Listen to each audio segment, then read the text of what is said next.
Well, hello, my fellow sensitive people. Today we are going to be looking back at the Senate. I keep going to the Senate. Every time I meditate, my mind goes to the Senate.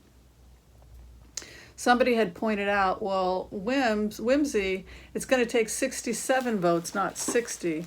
That's right, it's going to take 67. So not 60, 67. I stand corrected. So we're talking about it being a lot more difficult for the Republicans to get a number to put a stop to the shutdown if they override the veto of the president. And that would explain why I feel what I feel when I feel the emotions of the people in the Senate. So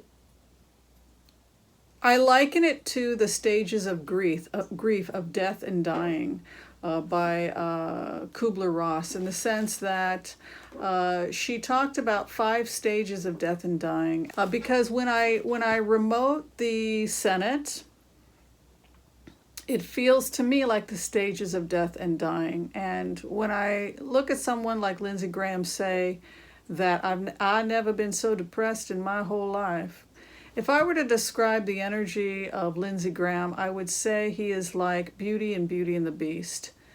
That beauty is going to tame that beast. He's like either that or he's going to be like the little boy in Old Yeller.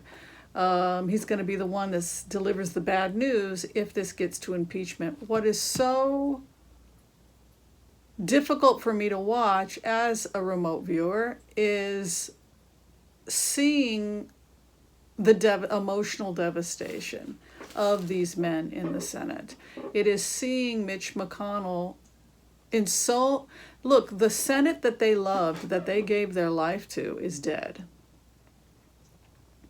The dream is dead. That is how they feel. That is their energy. The dream is dead, and they're never going to be able to come back from this. Doing a remote viewing on the emotional health of Mitch McConnell, he is like a whipped dog. He is like a whipped dog who has gone to these meetings, and he's in a horrible place emotionally, and he meets with Donald Trump in these meetings, and Donald Trump is emotionally like a 4-year-old child when when he feels cornered, and all Donald Trump wants to do is talk about what a victim he is, talk about how mean Nancy Pelosi is. He doesn't have the emotional grasp to understand that people cannot feed themselves. He doesn't understand that Washington, D.C. is a government town, and that the entire city of D.C. has been shut down, and that people are starving, and that people are screaming. He doesn't get it. All he does is talk about how Nancy Pelosi hurt his feelings and everybody's being mean to him. And it's more than that, because he's also attacking Mitch McConnell to such a point that the poor man's in tears. The poor man is in his offices in tears, watching the death of the Senate. I did a remote last year on Mitch McConnell, and Mitch McConnell said in the remote, he cannot govern. The man cannot govern.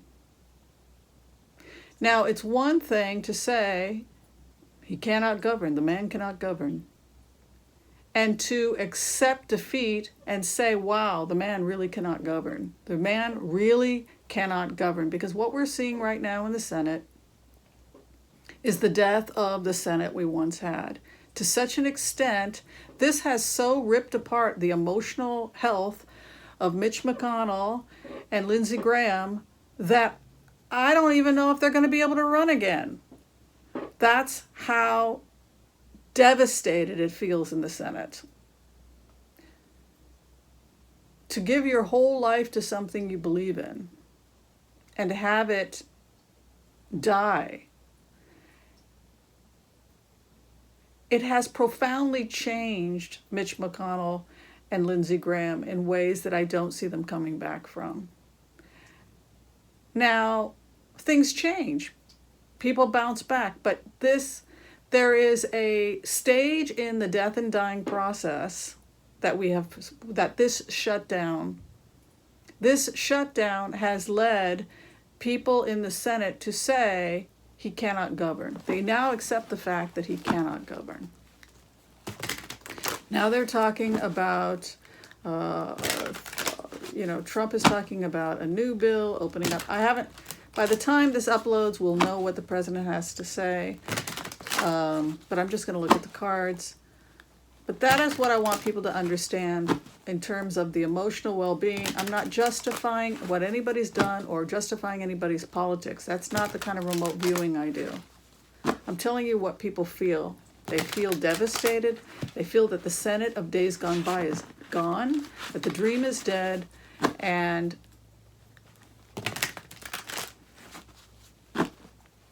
McConnell's in bad shape emotionally. Like his politics or not, he is really not doing well. And Grassley is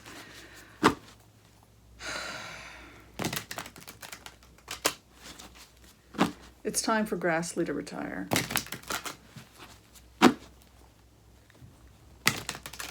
My heart goes out to Lindsey Graham. Beauty and the Beast. The only thing that Lindsey, now we've got Kushner negotiating. What did I say about Kushner? I said that he looks like a double agent. He looks like he has begun to cooperate with the investigation and that he's got some kind of protection. And so lo and behold, in walks Kushner with a very shady background, who to me, look, Kushner lost his security clearance, and then miraculously he got his security clearance back. What changed? How did a man with his background, who we know was wheeling and dealing and taking out loans and trying to get loans from various different dubious sources when he bought 666 whatever street in Manhattan, why did they reinstate his security clearance? And why is he negotiating instead of Nancy Pelosi? What's he doing in the room? So, could be that he's just trying to help. But more and more,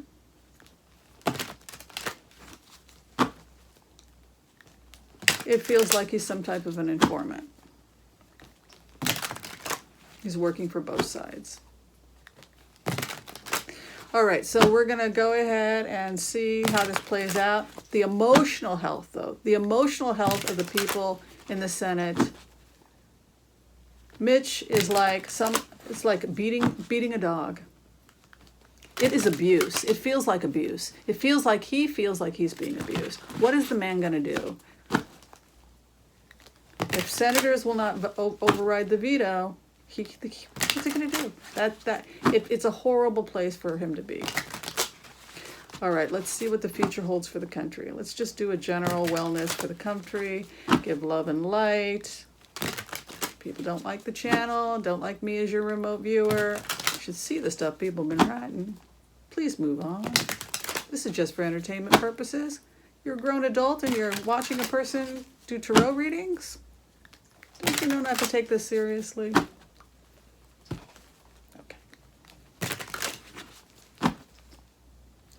Yelling at somebody on YouTube who's doing tarot readings? Come on, man. Let us pray. Let's think good thoughts, my fellow sensitive people. Nancy's going to win. Nancy Pelosi is going to win. And she's going to uncover all the dark money. She wants to know where the money is, Mr. President. Yes, I'm going to the troops. Yes, I'm going there. Yes. I want to know where the money went. You're not going to be taking the money that we allocated for that and putting it towards your wall. Wishes granted. Springtime.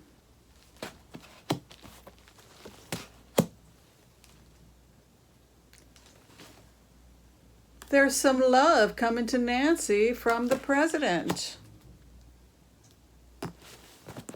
Six of Cups, love returning. What they're sitting in, charity going out. Where they came from, trapped. where they're headed, honeymoon celebrations.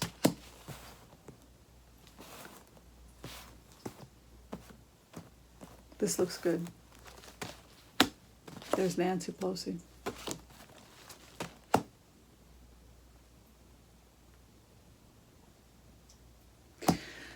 The left is not happy.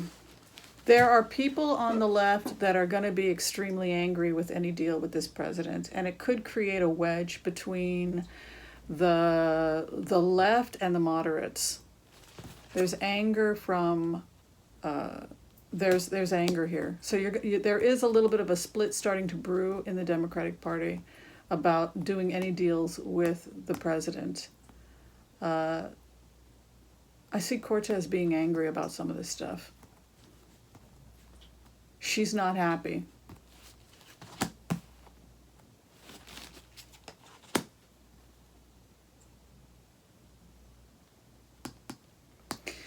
The best way to describe the final outcome here is that what goes around comes around, and any karma that anyone on either side is creating that's negative will come back to bite them. So it is just the natural order of things. The wheel of karma will take effect.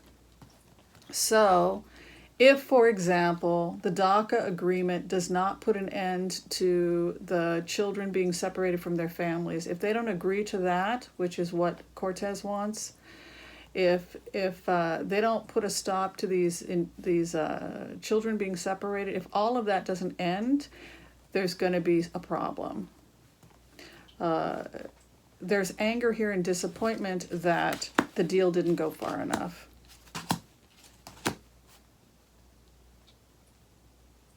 But they need to get through this. So it looks to me energetically, I'm leery to predict the future. I can only tell people what the emotions are and where it's headed. It looks to me like resolutions, a slight win for Pelosi, but people on both sides who are hard left, hard right are not going to be happy. All right, thanks for watching, everybody. That's today's remote. Bye.